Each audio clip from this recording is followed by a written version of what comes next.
Hi everyone, you're listening to the Vialucci podcast, uncensored and completely unedited discussions about life and everything in it. We hope you enjoy the show.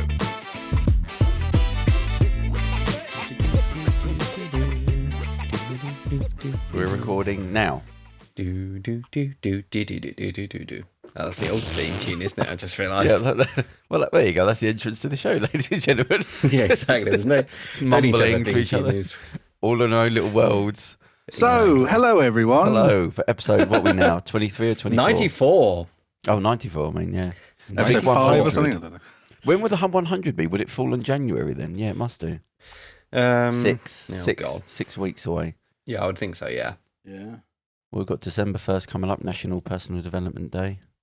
Vialucci style. My official. Is that an actual what? Yeah, that's my official. It's not just January 1st, as I've said last year. It's January 1st is where the people that don't want to achieve anything jump on a bandwagon and say New Year, New You, which you never achieve. So if you want to achieve something, you start December the 1st, because if you don't do it then, you're never going to do it. You do it the hardest month, not the easiest, when you're the fattest and most broke and most depressed. But that's something to look forward to, Personal Development Day. Actually, might be in the studio back there, the office back then. It's the 1st, isn't it? No, the 2nd, I believe. Oh, thwarted again. When's the 3rd? Again, as Charles said last week, this is probably a production chat. Yeah, probably not fair conversation.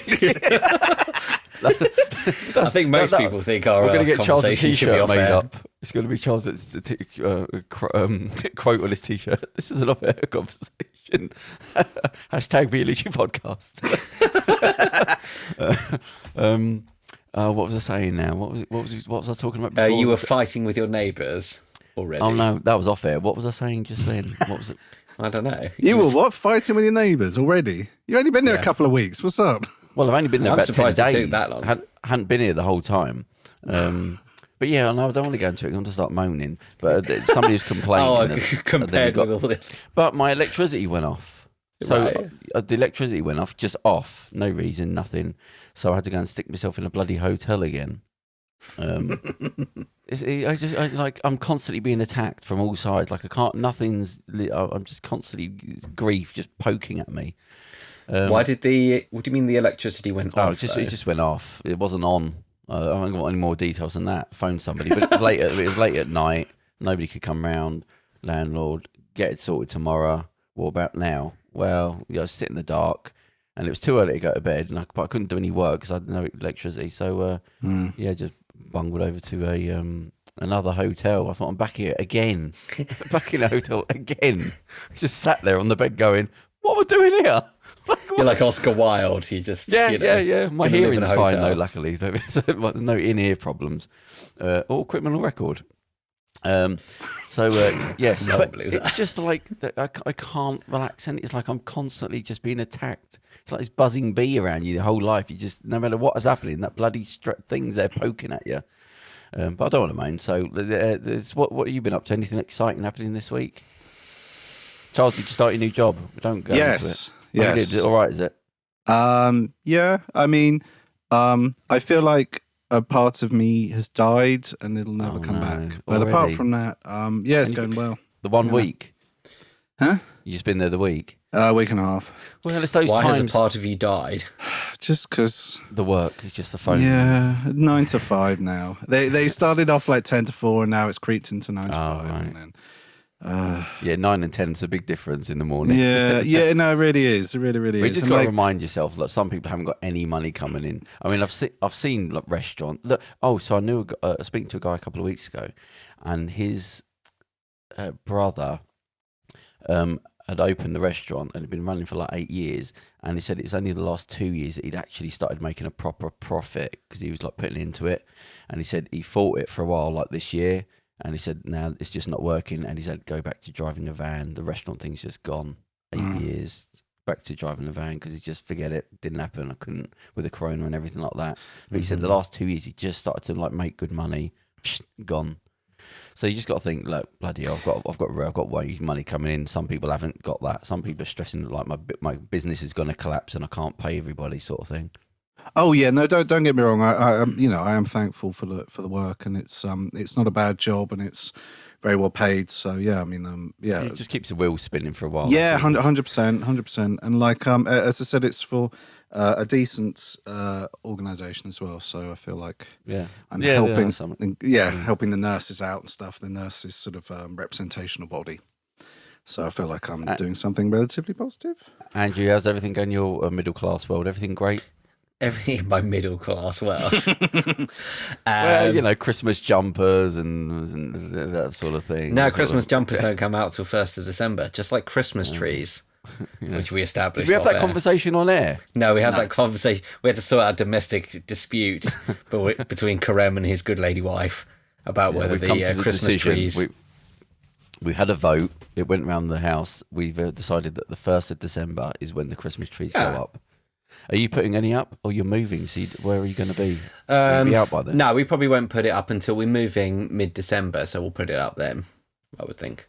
Oh, have you found somewhere then? Yeah, I found somewhere around the corner. Oh, Okay. that's all right then. So Where are you then, Charles? You still up in Reading?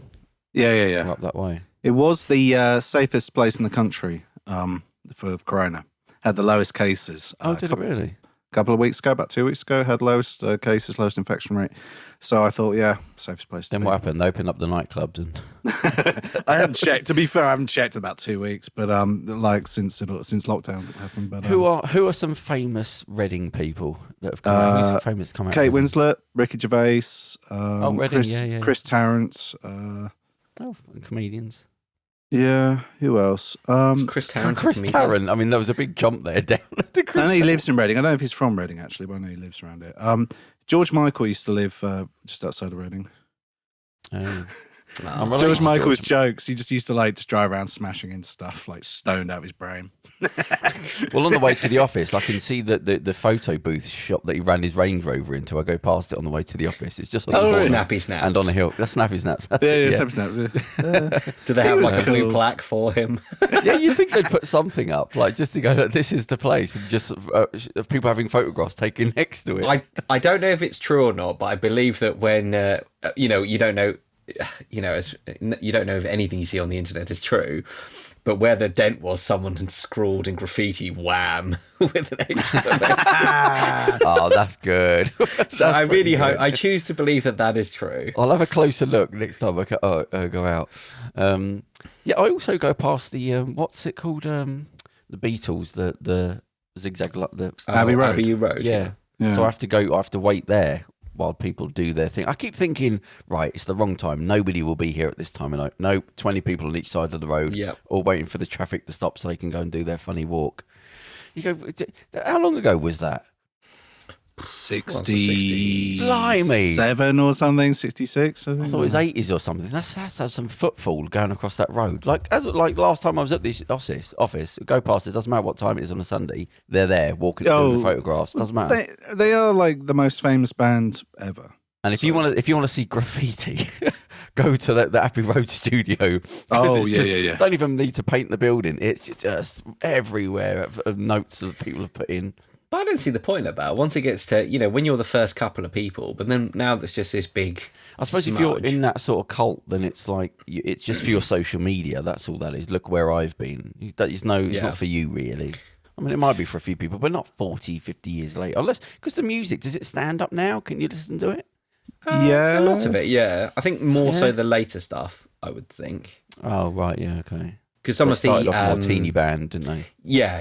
The early stuff is- Yeah. No, sorry, go ahead. No, I think we're all agreeing. We're all agreeing and or interrupting with each other. But basically, I think most people would argue that the early stuff is kind of quite poppy, quite generic. Like you hear a lot of songs, you think, oh, is that the Beatles? And it turns out it's an early David Bowie song because he was doing the same thing. And there's a few bands like that all sound the same. You ever read the Malcolm Gladwell books? I think I might have mentioned it before. The No, Outliers I and all that. He's done some really sort of interesting studies into like people and things like that. Like really interesting books. Like when I was trying to sort out like personal development and audiobooks came along, I think I listened to like 3 of his. And one of them he talks about. I don't know if it was him that came up with it or somebody else. But remember the 10,000 hour rule? that came Yeah, out about yeah, 7 years yeah. ago. And he character studied people that had done that thing, and this tends to be about 10,000 hours from starting something to being like at the top level of it. And one of them was the Beatles. He said they put about 10,000 hours in of recording time before they became the Beatles, like going around Germany and all these places. So when they actually broke, they were a very tight band. Do you know what I mean? They were very in sync sort of thing. But yeah, you've got to listen. Everyone's got to listen to a Malcolm Gladwell book. He talks about everything. He goes on about New York. I mean, it must be about 5 or 6 books now. I think Blink, Outliers, where he just does these really, really interesting studies about people. You get them on audiobooks and things like that as well. But yeah, you should go and listen to them. I suppose you haven't listened to one. They're quite famous. In fact, one of the little things he goes on to, I think, I can't remember the name of the book, but he talks about people, and I was using this for my own personal development, where he said when they would try to clean up New York in the 70s and the 80s, when it was like you couldn't believe what New York used to be like. It was just smashed windows, fire brigades wouldn't go in, which sounds strange to say. This is pre-Trump as well. And, it was like Escape from New York, basically. Yeah, I mean, it really was. It was just burnt out buildings. And It was like prostitutes a post-apocalyptic kind of wasteland. It was a comic book version of post-apocalyptic New York. That's where so many B movies did shoot there, like Escape from the Bronx and Return to the Bronx and stuff. They literally just filmed. It was the bad future. They just filmed like these kind of post-apocalyptic gang movies in like kind of just the Bronx. Was the Warriors New York? Yeah, it must have been the subway. Yeah, it was. Yeah. But and he's talking about how to clean it up. He said you don't come in with like the big boots and all that. He said what you do is you fix all the broken windows, you fix all the littering, because when people see crap everywhere, they think, oh, I can just throw crap here. This is not a worthwhile place. But if you've got a building full of nice clean windows, you're less likely to put one window through. But if there's half of them missing, then people just go, well, it's a load of crap. Let me just throw this another brick through. And he said you actually clean it up by telling people, look, this is a clean environment. You clean the environment up, and it changes everything above it, which is just low-level stuff like being harmed on graffiti, being hard on litter, and that's how it all started with the change in New York.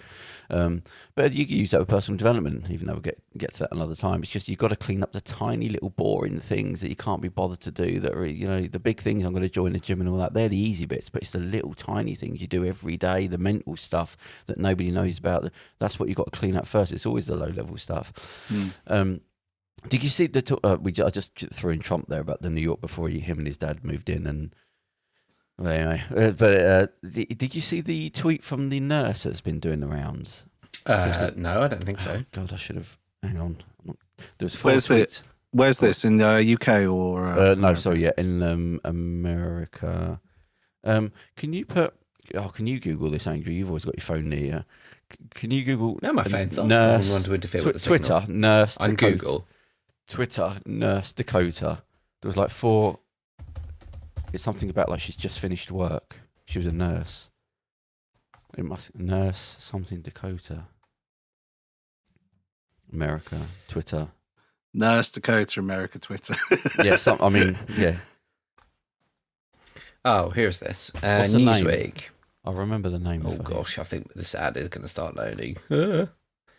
Jodie Daring, a registered emergency room nurse from South Dakota. Yeah, bring up a Twitter. Oh, so it says that patients who test positive and still deny that COVID is what's making them sick. Yeah, can you get the Twitter up?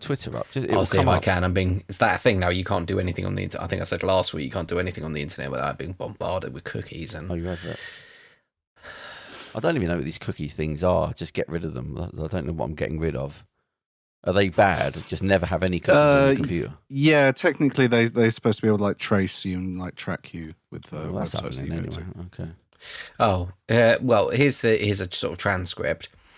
As I'm on my couch with my dog, I can't help but think of the COVID patients the last few days. The ones that stick out are those who still don't believe the virus is real. The ones who scream at you for a magic medicine and that Joe Biden is going to ruin the USA. All while gasping for breath on 100% Vapotherm.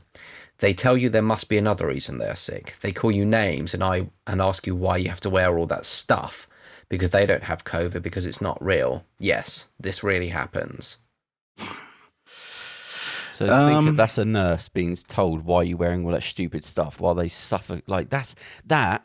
I mean, we really have to go right. Okay, it is a full-on cult now. There's no, it's a full delusion. It's a cult. No matter what the leader says, I mean, that's a nurse saying people that are dying are saying, why are you wearing all that crap for? It's not neat. Like, that is full-blown mental delusion.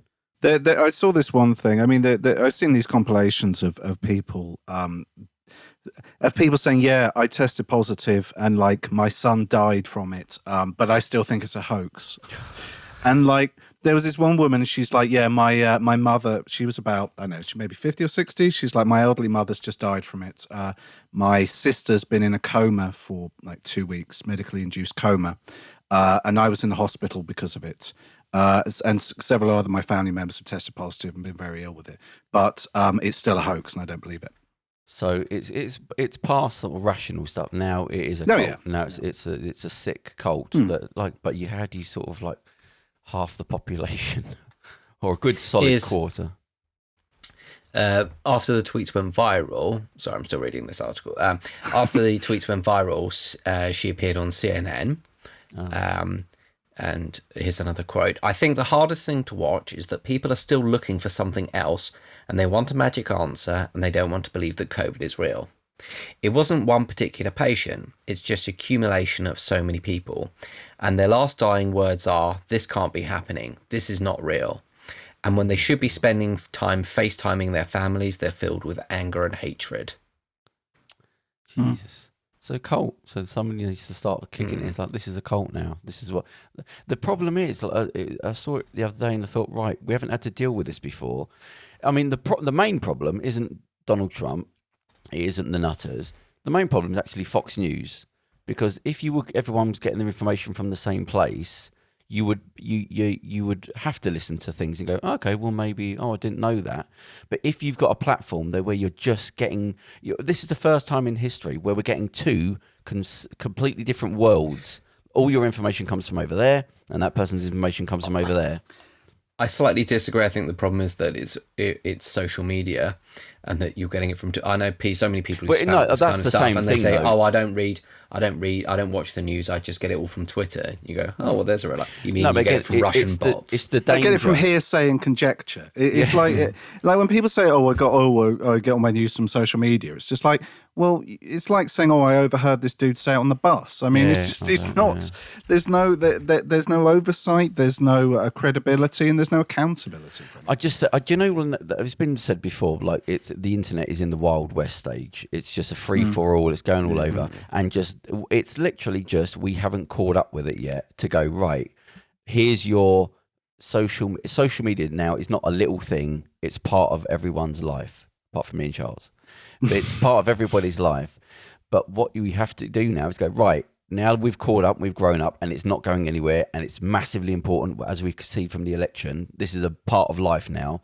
Right, there's your social media passport. There's yours. That's your face on there. That's your Twitter feed. In fact, somebody said, yeah, you need to know that thing with the American flag that's giving you advice is actually somebody called Sergey who lives in Russia. Do you know what I mean? You need to go, right, who is this person? In the same way with airplanes. Now you need to show who you are when you get on, right? The times have moved on now. And that's the first thing. Until we do that, forget it. Because you can't just have all these bots and different countries influencing. You want to go, okay, you want to believe this? Well, no, believe it. But it's coming from over there in Russia, or wherever. Well, it's this weird thing as well, where people are like, they're like, I won't believe anything the papers say, or I question everything the mainstream media say, but I'll believe something that someone anonymously posts on a forum. Yeah. Well, and you're like, but I won't question that. And they're like, I question everything except for the things that are completely anonymous and should probably be questioned more.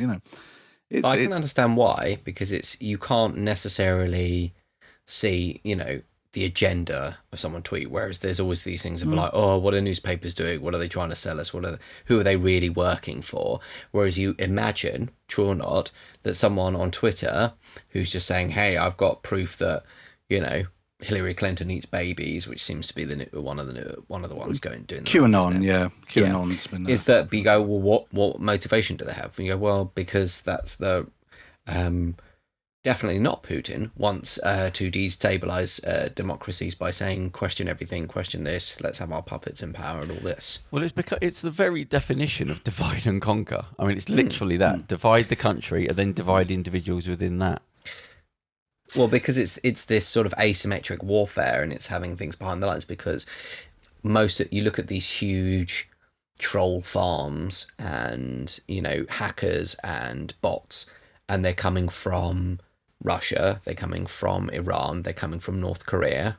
These are places, and again, it's not against the people living there. So, hello to our listeners in those countries.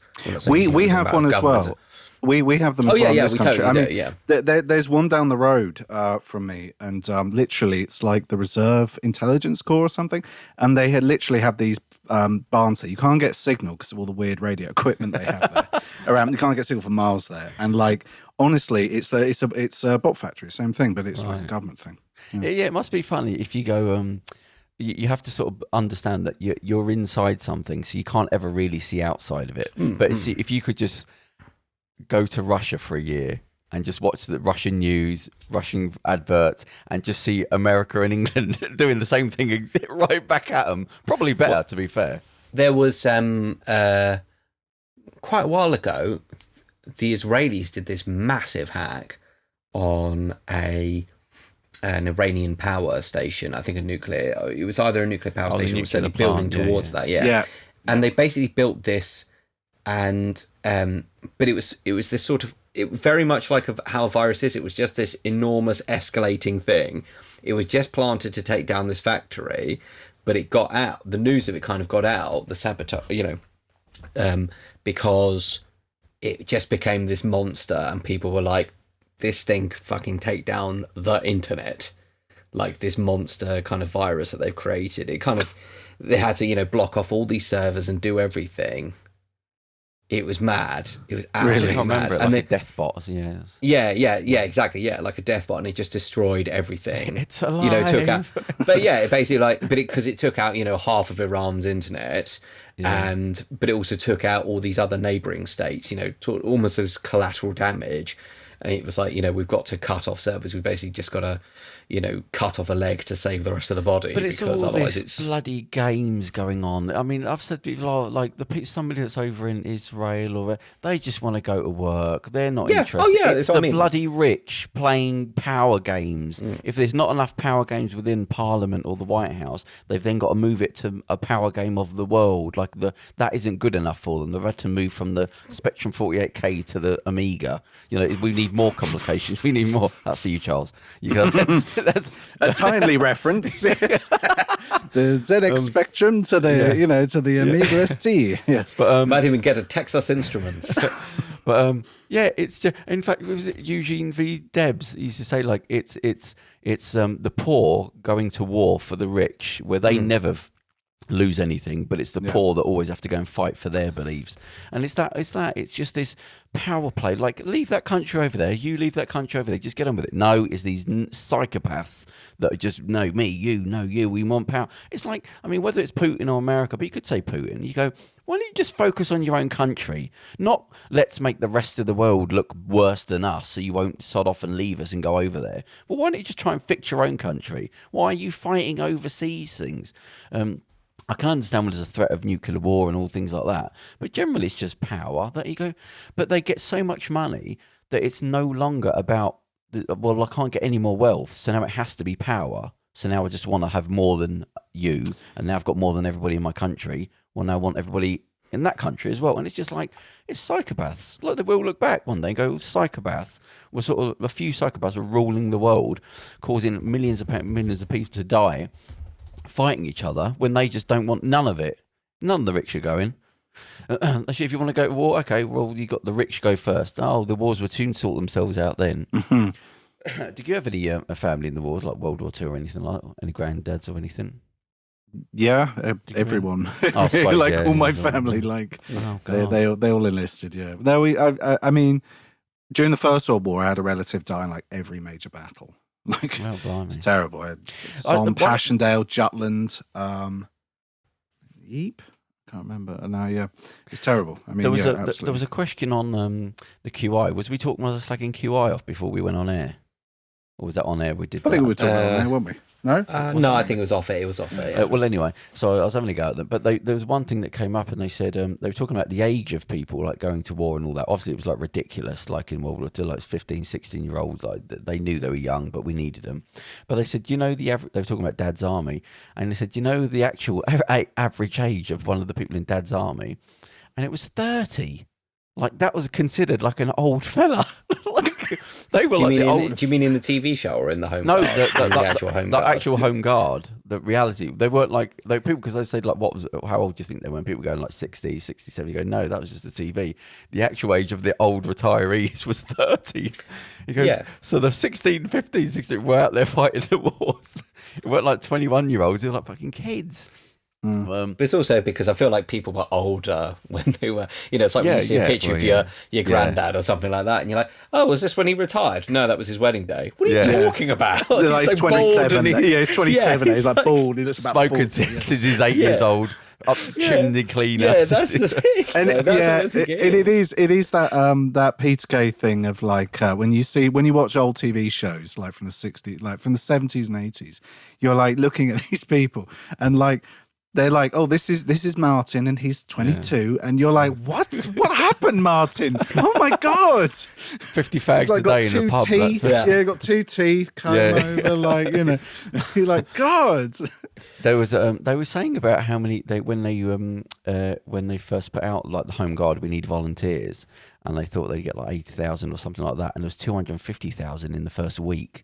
Like there was a lot of people, and actually there's like 260 of them were actually killed, like stopping things happening in the whole of the Second World War. Their Dad's army, there's a couple hundred of them were actually killed through being shot or whatever, through little things that were going on throughout the country, like defending the country. I imagine it wasn't probably nothing. It wasn't a joke. through the Blitz. Oh no. No, yeah. Well, because you put on a uniform and guess what? You're a target, aren't you? Yeah. You put on a policeman or a soldier, whatever unfortunately, you put on a uniform and you're going to be a target. 30 years old, like you're an old fella, God. And it's not like, I don't know how there must be a scale of like as we go on. I was saying to somebody just recently talking about having kids, and he's like, was he like 36, something like that? But I was saying you've got to remember, 36 isn't 36 your parents' age. I mean, who was it just died? Des O'Connor? Was it Des O'Connor? Yes, 88. He had a kid when he was 70. And I was like, when people go on about, oh, you're getting old, you go, have you seen Sylvester Stallone? Like, you've got to see times have moved on. Like, he's like 75 Have I years seen old. Sylvester Stallone? Yes, I have. Have you seen Is there an anecdote coming up? Have you seen the latest Rambo? I've Hang not. on, what do you mean the latest added Rambo? it to my. Wait, is this the one where he bulked up? Or was he? I No, suppose. it's in New York or something, isn't it? It's No, in he goes across the Mexico. border. Yeah. He's Yeah. like sort of. I never saw it. No. It was on Amazon. I watched stuff on Amazon because I got it basically, and it's there. It had a pretty gruesome bit. It had a bit where like he pulled out someone's like collarbone and like bent it back. Oh, and I'm like, oh. oh god, that's. It had a couple of bits. I'm not particularly squeamish. I'm not like a gore hound. I'm not particularly squeamish, but it had a few bits that made me go like, oh god, oh no, oh jeez. He literally like cut some dude's chest open and pulled his heart out and showed it to him right at the end. Oh, for God's sake. And like he just kept on blowing people's heads off. There was a bit at the end where he's like shooting all these dudes, and like he lays all these elaborate traps and like all these stakes and stuff and punji sticks going to people, and then they're like dead, and then he just comes along, blows their heads off with a sawn-off shotgun. I'm like, yeah, you didn't need to do that. He doesn't know it's like, not the I get 80s it, but- anymore. Like those squib things, like there's limits now. Like, I can understand the 80s when you were sort of one man was holding a sort of like helicopter machine gun in an arm and just like firing it off. But it's like, God, I thought he got over that with the other Rambo when he went to It was Burma, I believe, wasn't it? Burma. Was it Burma? Yeah. Myanmar. where it was just like ultra violence, and he was like shooting people with 50 caliber machine Blowing guns in people's their heads face. off, yeah. Yeah. With like Gut someone, doesn't he? I thought he would have got that out. Oh yeah, he rips the guy's throat or head off or something, doesn't he? But I thought he would have got over that. So he's still doing it even in the last one. Yeah. People said that film was racist because it showed sex trafficking Mexican cartel people as not being particularly nice guys, and I'm like, I think yeah. it's probably to do with the timing of it, So soon after. They're not sending us their best people. You know, there was what's his name? Bill Maher, is that the comedian? Yeah. He was doing a bit recently, and he was saying how he's basically being pissed off at the Liberals, saying like, we won. You go, you haven't won sod all. You've lost. Like the amount of people that voted for Trump, you should be ashamed of yourselves. And he said it's all because of like things have gone too left now, where nobody's complaining, but you're complaining on other people's behalves who aren't complaining, and you've got the whole of the country walking around on eggshells because you can't say this and you can't say that, and they're just sick to bloody death of it. I was. Well, the head of the Football Association in this country, it's a bit controversial, used the word. Well, can I? Well, just the initial. The first letter. Will probably no, it's not. It's not. It's not the N word. No, it's not. No, he used a very old-fashioned. Homosexual I would say thing? No. He was Racial. talking about people of mixed people of color, I suppose, is the overarching term. So not necessarily just black people, but obviously if you're anyone who's non-white. So who's BAME? Yeah, BAME. Yeah, but then I always think that black and minority ethnic, so black and everyone else, wasn't white again. I just find that a very strange term. Because it's not just that we don't want to get it. It's not like a case of, I don't want to get in trouble. I don't want to offend people, sitting here. But you can read the story yourself. He used a very archaic, the kind of thing like your granddad would say. And at the time when he was growing up, it was okay for your granddad to say that. But now it's 2020 and granddad would have been told. So what, he's just been recorded saying something, is he? No, he said it it was like a proper statement. Parliamentary. No, it was a parliamentary. Oh, was it? Gosh. Inquiry or whatever discussion, and he was talking about how ladies and people of color get a lot of abuse. Sports people get a lot of abuse on social media, and he said that this isn't on, and this is. He was saying it in a positive context as well. It's a shame because he was saying that they get a lot of abuse online, a lot of racist abuse, and he's like, and that's not on. They should be protected more, and we're looking to protect them. He used a slightly archaic racial term in that. Was called out for it, apologized, and then was fired. Greg Clark is his name. I couldn't remember. Yes. I was having a brain fart. Do you remember? Oh, go on. There was it wasn't even that long ago. There was an interview like Barbara Walters or one of these women, and she was interviewing. I think was it Sean Connery that just died or something? Yeah. Was it him? Yeah, about 2 weeks ago. Who's the one you do the impersonation of? That cracking. Is your Sean Connery? No, Sean Connery. Anyone can do a good. Because when he said it, I thought, that's Andrew's. He's nicking it. But there was an interview. No, everyone does do Sean Connery. Yeah, okay. It's one of those. Yeah, it's one of those everyone can do. Yeah. But well, he can't do it very well, so it's like it's a free for all. He did an interview where he had said it's okay to slap women, right? Yeah, but just not in the same way as you would. But so the interview, which was like 20 years ago, she brought it up. Like, do you remember when you said blah blah blah? The interview you could slap women. He said, yeah, I still agree with it. Can you bring it up, Andrew? Right, bring it up. Like Sean Connery slap women interview. It was let me see if I can find it. Because he goes, yeah, I still believe it. Oh, in fact, actually, I've just looked up the Greg Clark. I thought he said something else. So maybe I'm muddling it with. Don't throw people under the bus. I mean, he still said something offensive, but yeah, and I know people. I've a couple of times I've been working places, and people have used that term, and it's really offended some people. So I mean, I have seen it in person in real life. Be an offensive term. People react to that. So who am I to say that you should? But to say it on like in front. Yeah, of it's people, very strange to. Idiot. That's almost willful. Yeah, it's. Here it is. Fact checker, aren't you? Yeah. No. I'm just.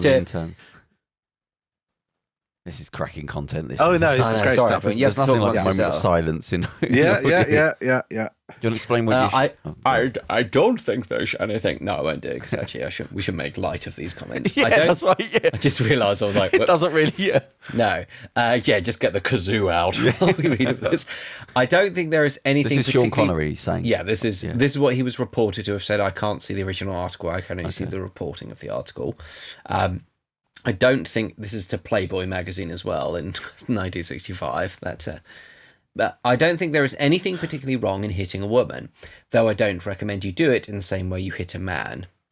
He was also reported to have stated to Vanity Fair in 1993, there are women who take it to the wire. That's what they're looking for, the ultimate confrontation. Oh. They want a smack. However, in 2006, he told The Times, I don't believe that any level of abuse of women is ever justified under any circumstances, full stop. But yeah, if you watch the interview, because you can watch it on YouTube, and she says, "Yeah, do you remember you said that thing?" And he went, "Yeah, I still agree." And she goes, "What? They can hit women?" He goes, "Look, sometimes they take it to the wire," as he says, and that there's no other thing. They're not listening. And I was thinking, "Oh Jesus!" It's I possibly don't think you anecdotal. should be slapping anyone. Really, you know what I mean? Like, But just he's that. I think he's got to that level at that point, where he goes, "What? I'm a multi world famous millionaire from the 40s. What are you gonna do? What?" I'm James motherfucking Bond. Yeah, I mean, but the fact I'll fucking slap anyone. it's so funny when you think, "Oh, she's got him, she's cornered him," and he goes, "Yeah, I agree with it," and he explains why it's okay. But the fact he says, sometimes they don't listen, and like they're not listening, and then there's what else? There's nothing else to do. See, and I'm thinking, "Oh God, he's just like there was no filter." I had heard whether this is just an anecdote and apocryphal or not. I think I remember someone telling me quite adamantly that he had said that. Someone had said to him, do you actually think it's okay to hit women? And he said, maybe if she burns the roast. And you go, oh God, really? I'm not sure domestic abuse. Well, the funny thing, the woman that's sort of trying again, you don't excuse that kind of language. Sorry, go on. No, the woman that's interviewing, and it seemed like a big interview, like the back of the big building at the back, big house and all that. And at the end of it, she goes, "Oh, we'd just like to say that he'd been married for 34 years and his wife has never complained about anything." And you go, I believe his first wife marriage. His first wife made claims that he, okay. I think at the very least was, I'll have to look, sorry, I'm just reopening the internet, talk amongst yourselves. I believe his first wife did make claims that he was abusive in some way. So, yeah. Charles, what's your t-shirt? What's the t-shirt you're wearing? Huh? What's your t-shirt? Oh, it's a Stanford and Son t-shirt. Cross your lip. What's How that? about five cross your lip? What's Is a that? Quote. It's Red Fox from Stanford and Son. Stanford and Son was the American blaxploitation version of Steptoe Son Oh no! in the 70s. Yeah. No. Oh, I've got to look this up. Hang on. Wah, I'll write this down. Yeah, you probably have I've seen it on like yeah. a Simpsons. The Yeah, you see pastiche probably on things. What's it called? Stanford and Son. Sorry. Got lost. It's Red Fox, who was a very funny guy. Actually, I'm coming, Elizabeth! Yeah. Actually, a genuinely funny comedian. Like for some dude who's performing like the 50s and 60s and stuff, he's like legit funny. Yeah, but funny is funny. That's what I'm saying. But yeah, for an old timey comedian, I think he's actually like he was crude and rude and vulgar and brilliant. Yeah. So, you find anything? Yes, Connery was married to actress Diane Cilento. Apologies if I'm pronouncing that incorrectly. She's the mother of his son, Jason Connery. While they were separated, Connery had affairs, excuse me. And then she alleged that he had abused her mentally and physically during their relationship. That's in her autobiography. Again, I'm going to go by what it is reporting that it says in her autobiography. So he just found somebody in the second marriage that would put up with it. Or maybe well, I mean, a little bit. yeah, we don't, But at that point, she'd said they'd been married for 34 years. So God, like he was saying that at the end of the 34-year marriage. I don't even know what I want to comment on that. It's It's a shame. it's a funny thing to hear him when he says it. Like so, just like they don't listen. They don't listen sometimes, and you try everything, but they don't listen. Yeah. It's you also gotta one of go those back things he ahead. just thinks. If he just thinks it's classic banter to make light of, he seems like no. Oh God. Yeah, it's very strange. And how much do you forgive like a 90-year-old man? I don't know. It's It wasn't 19 then. He didn't look anything in his like, but I'm 60s. saying he's an older dude. I'm not trying to excuse it, but I'm saying Yeah, I'm asking how much how does one forgive people? When Granny says something racist, you have to like sit down and give her the talk. So actually, Granny, Yeah, times have changed. I know you're 9,000 years old and you look like Yoda and you've only got a few days left, but we like need to have a Yoda. serious talk about social justice. Yeah, I think like if what would happen like way in the future, and somebody says like they're at like times just completely changed while we're still alive, and they're just horrified that we eat meat or use mobile phones with children in the room or something, and you go, well, it's, I don't know, didn't know, like, do you know what I mean? Well, it wasn't. That was the thing we did then with people just going, that's disgusting. You know, how could you? I'm sure. Yeah, if we're lucky enough, if I'm lucky enough to get old, yeah, I'm sure that there'll be stuff that I say and do and think. And you'll be like constantly being checked by younger people saying, actually, granddad, you can't, old man, you can't say all that stuff. And it's just like, didn't realise that was. Yeah, things have gone so far left. What I said is true. Actually, I said about honestly 15 years ago. I said fascism will get into play because the left people put them there. Because most people are normal, they're not going to put a fascist in place, but they're forced to do it when you make most normal people pissed off because you're ramming things down their throat to the point where they have to make a choice. Do you want to be terrorized from the left, or do you want to just go for the person on the right who will just clear all the problems out? And we like as Andrew Marr, what's his name? Marr, the comedian. Andrew Marr. I've got your bloody name in my head now. I can't get the no, Andrew Marr is the political. No, I've got Bill Maher. Bill Maher. That's, yeah.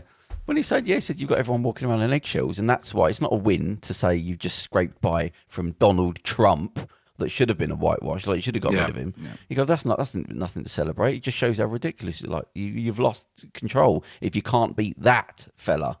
Especially after the first, more people. It's about more people turned up to vote for him second time round. Yeah, people saw after 4 years. People were like, yeah, let's have some more of that. That was good. Highest number of votes for an incumbent ever. Really? Wow. Well, let's just hurry up and bang him up in jail. Let's just get those bloody things. It seems like I was reading he's got, they were saying that according to the BBC this is, and obviously other news sites are available. You can go to Twitter and have a Russian bot tell you this. But they were saying that there's 6 big cases that he's got to face. Yeah, mate. In New York. I read a similar thing. I can't remember. Yeah, and once his tax returns come out, then you see that like, all the poison spills out. He's got a lot of crimes behind him, mate. A lot. It was tax. It was tax stuff and financial things, lobbying, payments to people. Loads of stuff. Loads of the hush money for I didn't realise it was 2 women. I believed it was just Stormy Daniels. There's a couple apparently. There's quite a few. Yeah. The only thing that's going to stop it, the only thing that's going to stop him getting away with crimes is the Democrats going, well, let's just move forward and look forward to not going. This is a criminal. You can't let it go. This is a in-your-face criminal. And if they let it go, that'd be the end of the Democratic Party. Forget it. They're gone. I agree, but I don't think you can hammer them as much as perhaps we might like, because I think you're going to have, and we should say these are allegations. He's not been tried, and but these. He knows too much now. He knows too much about everyone. He'll have heard all of it. And you think he's going to keep quiet? He'll say, he won't say that. Oh, yeah. The problem is one time during the Oval Office, this guy said that. Yeah, but he's not going to say, oh, well, actually, you should have heard what so and so said in the Oval Office. He said we should have done this, and then he said we should have done that. And it turns out that this senator's shagging that senator's wife, and he'll just let it fly. The sort of corruption blanket is so big that if it pulls him down, he'll pull all the other politics down around with him, which will be Democrats and Republicans and everyone else. So they'll go, well, let's just look on the other side of it, or give him a little sentence here that he won't serve, but he will, but he won't. What we need is him to just do what I said, run to Russia when he sees the blue lights coming, then call him a traitor, then let it all spill out. Oh God, funny, isn't it? It's like every generation. But that means I think he'll just have his TV network, and he'll use that to. I wouldn't be surprised if he either uses it for his re-election, or to. But there's no way he can run again. I mean, you can say maybe he might get away with it because he's not. If he's going to go to jail. Or get away. He can't. If he gets away, he'll be the kids. I think he'll get away. Surely, it's about the dynasty and the family now. Maybe I'm sure. As I said, I'm sure his kids will run for political office at some point. They will be. They will run for senator and they will run for governors. Just to pardon him. Just put them in place just so they can pardon him. Well, it's about his brand recognition. They love a dynasty. They do love a dynasty, and they do love brand recognition, and it seems to work over there. You know what I mean? So. It's funny that a couple of the law firms that he were using have had to drop him because he's sending them into court with no evidence, and the judges have I think 6 of them where they had to say, so what's your evidence? And they go, we haven't got any. You've come to and you haven't brought any evidence. No. So they've had to just walk out. Like, we haven't got any. We're just it came down to the point where they were just wasn't. They were like, okay, what's the case here? And they were like, and they were like, well, what is the case? And literally, the lawyers were like, well, but they're saying you'll ruin the reputation of the company, so we can't because what he's doing is he's just trying to do what he always does: buffer things, give me time to find a way out. So let's just say there's an investigation, even though there's nothing happening. You know what I mean? He's saying there's an investigation is him sort of saying, look, it hasn't been solved yet. But if the investigation is just you just going to a court and nothing happening, well, there's nothing happening. You're not going to fix anything by that. But he needs to be able to say it's still in process, sort of thing, even if it means sending lawyers into a building with no evidence. But that's his kind of go-to. I mean, that's his go-to thing, isn't it? Tying people up in knots. And law. That's all his whole life was, just legal stuff. Throw solicitors, lawyers, throw lawyers into it, and let me walk away clean. That's all he does. Throw people in front of him. There was that John Oliver bit he did. Where they said that basically he'd had 3,000 whatever 200 lawsuits in the past 30 years, 40 years, and they said that's how many? Sorry, 3,000 something. It's over 3,000, I think, because they said it was more than every episode of Law and Order SVU, Perry Mason, Columbo, NYPD Blue, like every detective show like you could name. It was more than that. It's like times 2 or something. But that's why I say about him being a con man. Good Lord. He's always been a con man. Go back like his dad, him. And when you go back and you watch or listen to things about him, his sort of modus operandi was with workers. Like the New York, he needs bodyguards because like the people want to kill him in New York, because he would get contractors to build things for him and then just not pay them and say, before Christmas, we're not paying you, we think your work's shoddy, no matter what they did. This was his thing. No, everyone's work shoddy, we're not paying you. From building to building, we're not paying you. We're going to give you quarter, and you can take that now before Christmas, or we'll see you in court for 5 years. And that was how he carried on doing things. And then people that would move into the properties would sue him because it's supposed to be this big luxurious property, but there'd be leaks here, there'd be leaks there because he took shortcuts. They'll sue him, and then he'll send these lawyers into them. Say, well, I'll fight you forever, and I've got a full team, a floor of lawyers here. What are you going to do? Do you want to keep your mouth shut and take this, or do you want to fight me for the rest of your life? His whole life is throwing lawyers in front of people. He's got, like you said, how many lawsuits? I think it was over 3,000. Yeah, that's his thing. He's a con man. He didn't build no buildings. Other people built them. He put his name on it. That's it. He doesn't know anything.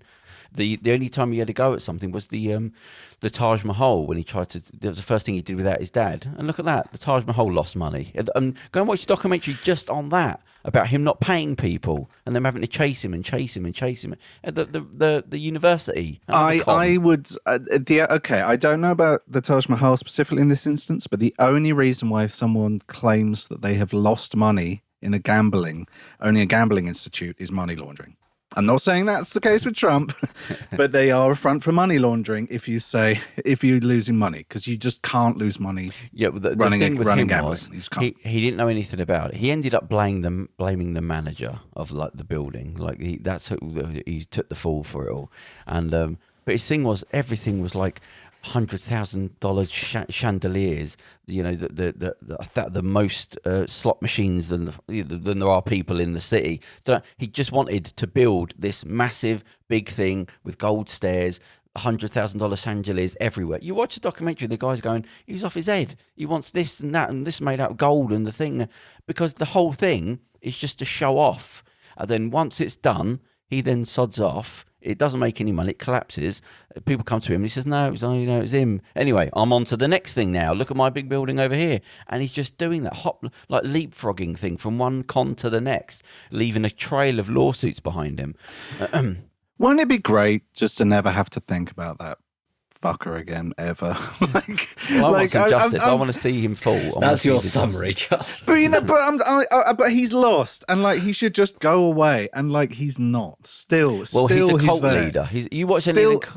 still he's there and he's newsworthy, and unfortunately he's still taking up space in my brain. I was hoping, fingers crossed, that he would not be there in my fucking brain. A goddamn tumor at the back. I was just hoping that. He's a cult leader. If you go watch like the Jim Jones documentary or anything like that, it's the same thing. Till the last dying breath, they will throw people and whatever in front of them. It's a full-on cult. He's delusional. He cannot accept reality because he's never had to accept reality. And unfortunately, he's putting himself in a place where he's got to answer to things which he's never had to do before. And but he can't snap out of that delusion. He's in a delusion. He's a lunatic, basically. Well, there's a famous study. I've mentioned this before. There's a famous study about this doomsday cult, and there was a woman who predicted the end of the world. You know, it's going to happen in whatever 1998. You know, December the 6th or whatever. And she created like a little cult, and these anthropologists studied it because obviously they knew the world wasn't going to end then, so they were like curious as to see what would happen to this cult after you know the 6th of December went past or whatever, and the world is still there. It turns out that this cult actually grew after that. So after her prediction was proved to be false, more people came to it, and the belief of her followers got more entrenched. They believed it more. They believed she was definitely, and they got stronger and more fervent in their belief. Well, it's page one of being a cult leader. Don't set the date too soon. You know, set it for like 50 years off. Don't set it like it's going to pass. Unless you give yourself some wiggle room. Say maybe a Tuesday. You know what I mean? Like, I'm not telling which one, but it will be. I'm getting a Tuesday, maybe with a 9 in it. Yeah, maybe in a month with an E in it. Yeah. Tuesday's passed. Okay, must have been a Thursday then. It'll be a day that ends in Y. Yeah. But which? Yeah, but Latin Y, not English. Like, oh, for God's sake, I'm out of here. But yeah, I think with Trump, it's the time had to be right for him. Do you know? It's the people they want.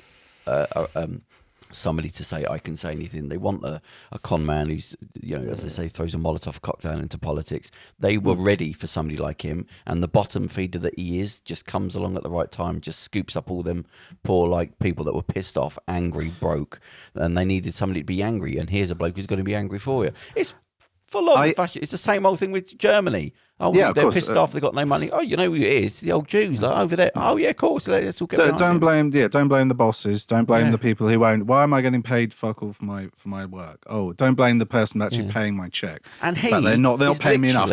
Blame Muslims. Blame Mexicans. Blame gay people. The opposite of them. He's the rich, spoilt kid, and it's insane. It's like how. But so they have to want to be delusional. They have to want to believe Trump or the end of the earth. They have to want to believe that. There was Oh, sorry. Go ahead, Charles. No, I was just going to say it's very much. I always thought this about America. They love a con man. They've got a very soft spot in their national psyche for a smooth talking snake oil salesman. They love a bit of showmanship. Like an evangelical dude saying, "Give me your money." All those prosperity dudes. I'm sure you've seen. Did you see that fella? The laugh. Copeland. Yeah. Ah ha ha ha ha. Ah ha. And they stand up and start shouting for him as well. You go, and I'm like, dude. God.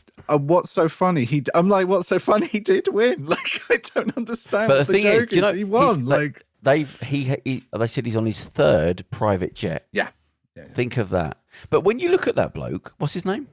Something Copeland. Something Copeland. When you look at his face and he's laughing, you go, that is the image of the devil. Like, if you look at his face, that is like pure evil coming out of his face, and that's somebody for God. Like, have you seen him preach as well when he was going like the demons? And I'm like, it's 2020. And I'm like, oh my God, okay.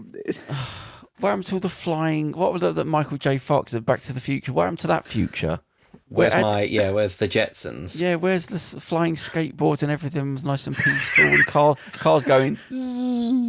I love that Ali G. He's like, I've got an idea for you guys. He's like pitching to these billionaire dudes, and he goes, hoverboards. And they're like, cool, how does it work? And he goes, that's for the scientists to figure out. Yeah, that's for the eggheads to sort out. He goes, do you remember good a few idea, years ago, they actually thought there was an advert. They thought they'd solved it. Do you remember that? Came out, somebody'd created a hoverboard. Oh, and they got like Tony, who's the skateboarder? Oh, Tony Hawk's, yeah. Yeah, they got him to do it. But the thing is, it only works because it's a magnet. So it only works on this, like a Scalextric set. You go, well, Okay. that's not really a hoverboard. No, it's like a bullet train then. Yeah, kind of thing, yeah. Bullshit. Well, that's Trump out of the way for a second. So what, Yeah, just to it was the cartoon I thought was absolutely brilliant. It's from the New Yorker. I've just discovered it is. It's a sketch, sheep on a hill, looking at this political poster of a wolf with the caption, "I am going to eat you," and then the sheep are saying to each other, "He tells it like it is." Oh yeah, that is perfect. There you go. Yeah. I'll bite my nose off to spite my face. That is by Paul Noth. You can actually buy The that sad if you'd thing like. is, it is a cult, and you've got to realise there's a massive mental health problem. That it's not about politics anymore. It's just gone way beyond that to the level of what we've been talking about. That's mental health now. Like these people that are, suffocating, dying, and saying, "No, I can't accept that." What Trump hasn't told us. It's not like Jesus came to Earth and they're dying, and you go, "No, he is the chosen one," and I saw him floating. This is some con man, rich, spoilt kid telling them, and they're believing him. Like again, he's the opposite of them, but they're still believing it, so they have to want to believe it. But that's mental health now. Then there's something to do with the mental health. But do you of think America. it's also admitting, "Oops, I backed the wrong horse"? Yeah, I don't know. I thought yeah. to a degree, but not when you're dying. You think your biology would kick in where your family were dying. If it's when you're dying, you're still pissed off. That is mental health now. I can understand being angry and all that, but if it came to the point where you're on the streets or your family were getting sick or something, you'd go, "Look, that's not important anymore. I've got to sort this out in front of me." But if people in your family are dying and you're still sticking with it, that's a mental health issue. Like that's like you're not quite all there. I think that the study I've sort of I've badly quoted. I think that's kind of a conclusion that they sort of drew, is that people didn't really want to admit that they'd been scammed or that they were wrong, and instead they just doubled down. You know what I mean? They were just like, no, they didn't really want to accept the fact that, that they might have been fools. Yeah, but I think that only get you to a certain level. I think that would be the majority of people, but I think the people that are dying in hospitals about the corona and not believing it, that's mental health, man. When it's, again, your biology is on the line, but you're still holding to it. That's way beyond that. Anyway, let's get off of that. The greatest command the party ever gave was to disbelieve your own eyes. Oh, God, it's what who's going to believe, me or your lying eyes? It's literally like the party tells you, "Oh, it's not raining today." Yeah. Or the sky is red. The sky is just red. And you look out and you see the blue sky and you go, "Yes, the sky is red. It is." And you believe it because the party tells you, so it must be true. It's the how many fingers am I holding up sort of thing. No, you can't just say it. You have to want to believe it. Do you know what I mean? It's like that. You can't just say it. 100%. Yeah. It's funny because when I was thinking about Animal Farm, I don't know if I mentioned this on the last podcast, but it's funny when they have like the other pigs that come out and sort of enable the main pig and say, no, I know he said this, but what he actually meant was that. And you go, that's like the Republican Party. That is the literal definition of like the Animal Farm pigs.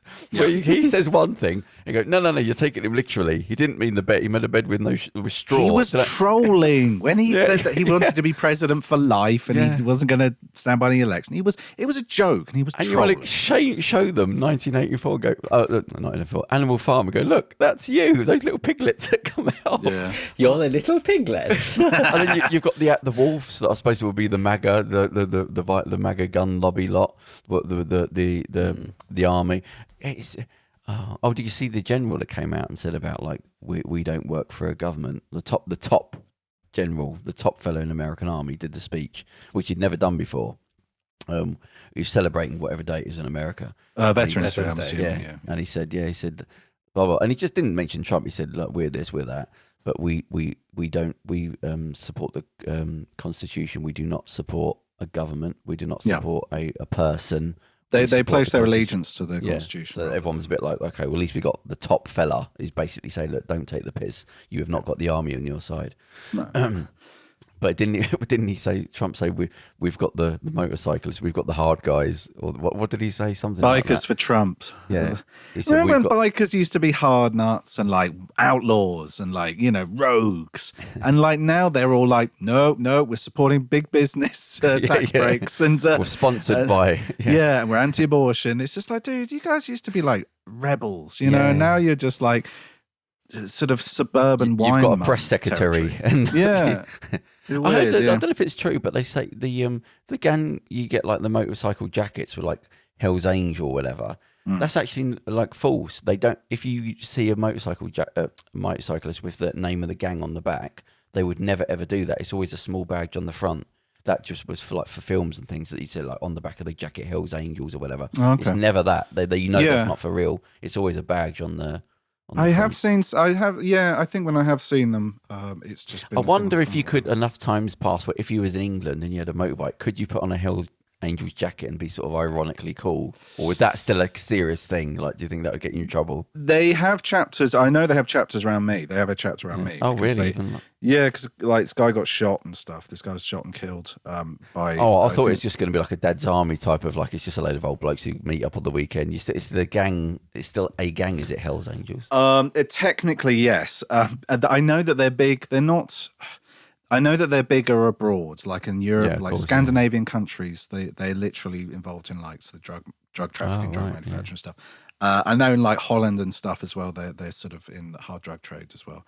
And sort of again, it's transporting and big. It's kind of weight. There's kind of middlemen. When I was in the States, I did see come along Pacific Coast Highway, just the most almighty sound you've ever heard, and it's got to have been a couple of thousand motorbikes, mostly the Harley Davidson, the big choppers type bikes, just coming along and just like clearing the road as they were coming down there. A couple of thousand, just the sound, it sounded like a thunder. And somebody said, "Oh no, that's like you see that quite a lot, especially along this big long road in Pacific Coast Highway." But yeah, I didn't know they still had that sort of same pull. You don't really get that. I suppose it's more foreign, like you said. You don't really see it over here. I was going to say there's a wonderful documentary about the UK Hells Angels, and it's the 70s one, and they do one of their rides. So they get together like a couple times a year, and they'll ride together to some place. And basically, they didn't book anywhere because they forgot. And then they found like an abandoned canal barge. So better than like an outside a furniture shop, yeah. Slightly. But they found this abandoned canal barge, and then they found like an old telly and like a skip. And then they all just took loads of acid and watched Doctor Who. Oh, God. And like, they were all kind of, I don't want to speak ill of the Hells Angels because I'm scared of them. But they were all kind of like, they were all like living at home, and like they all sort of Slightly worked at dweeby, McDonald's. And like, they were kind of like, yeah, all right, no, well, don't worry about it, mate. They weren't sort of like, again, they weren't cool outlaw dudes. I'm just like, I remember when we was early they filming. were a bit nerdy, you know what I mean? And again, they just loved Doctor Who and like kind of Dungeons and Dragons. And Oh shit. God, Like, Lord of the Rings sign on the motorbike. but before it was cool, this was like 1970, you know what I mean? So. When we was filming the Social Contract, I think about halfway in, I met a load of there weren't a gang. Well, I suppose it was a gang. There's about 12 or 15 guys in a petrol station that had come out of on like the big Harleys, like the big motorbikes. You don't really see over here. And I got one of their numbers. I thought, surely that'll come in handy for like a scene. I'll just always want to say, what can I sort of loot to get to a scene? And so I got the number of one of the guys. I said, look, I'm filming this thing. If something comes up where I need 15 Hells Angels or whatever it was, I said, but I got their number. I've lost it now. Actually, I should have kept that. I thought that could have come in handy for a sort of random scene. I've got a few of my mates are coming down. I remember like a true in guerrilla filmmaker. Yeah, precisely. Yeah, film the radio. Yeah. But I remember in Dam, I saw a couple of the motorcycle In gangs. where? Dam. What's that? Dam. Thailand. Amsterdam. Oh, I see. Always so we're not as cool as you. Yeah, well, You need to I was over in Dam. I thought like Vietnam or something. No, yeah, I saw a couple of I think it's the same one. And like they all had like new bikes and stuff and weird helmets and stuff. But well, it's all race bikes now, isn't it? The race Yeah, bikes. yeah, It's not they the all same had, like, image. sports bikes or whatever, rather than hogs. But they were just driving up and down, like there was honestly like sort of 50 or 60 of them, and they was driving up and down these canals, just like revving it up and they were filming. They had like loads of cars, like filming them being cool. Well, yeah, so you can't even have that sort of like that little small sect. They're always going to have a social media following or something. Do you know what I mean? There's no sort of like real outlaws that are just out there doing it on their own. They're always going to have like I said, a press secretary. Yeah, you've got to have a YouTube channel now. Yeah, no point doing it. Yeah. And once you can monetize it, you don't want to offend anybody. It's quite hard to be a Hell's Angel when you're trying to build up your YouTube following. Right, so we'll have to call it a day. It's a bit short, but I've got to shoot. Anything you want to say?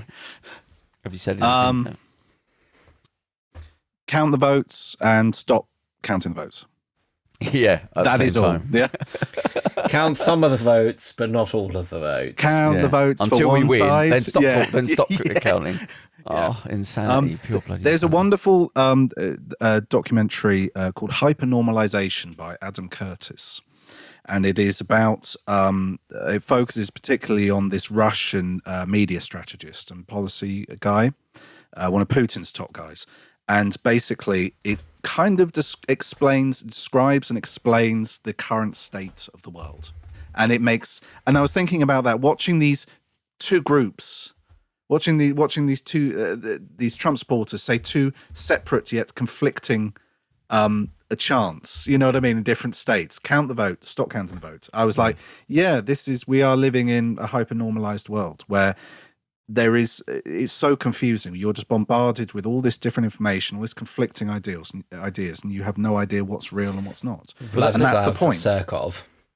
Yeah, that's good. Yeah. Well, the Chris Cuomo on the CNN, he put up a thing, and he just played back all the Republicans, all the ones you'd see, like the main ones, the TV, the journalists, and all that supported Trump, and the Fox News hosts, and he played little snippets of them over about a minute.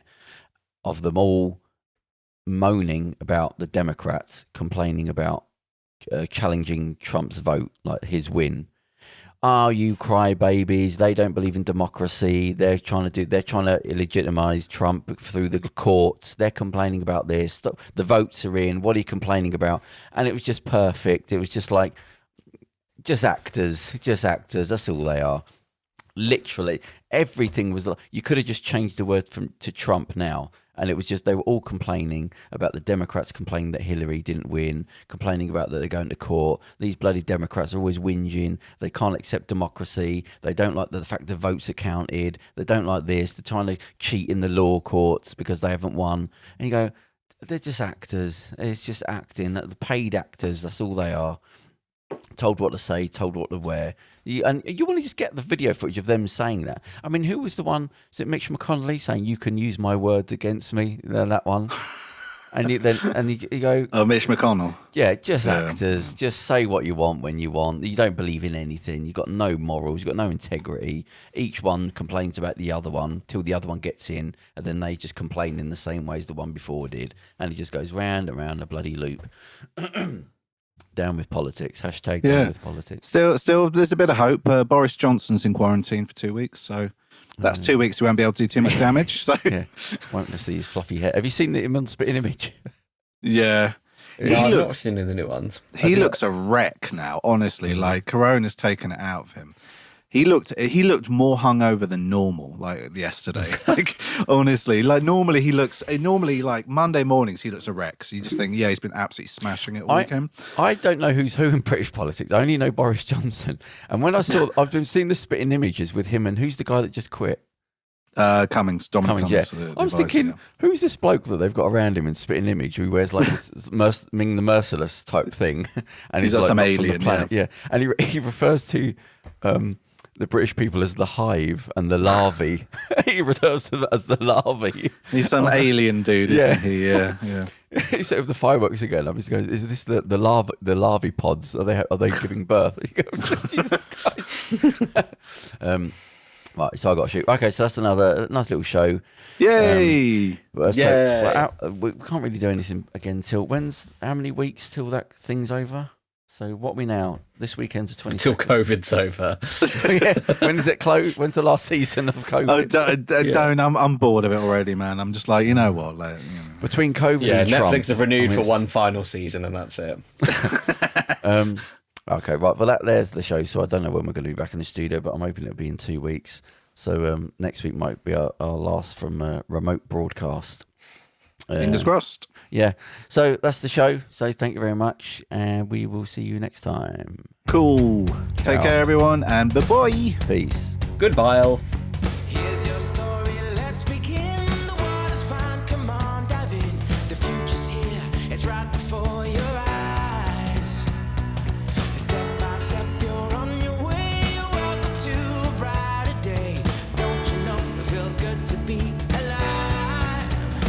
You could be larger than life.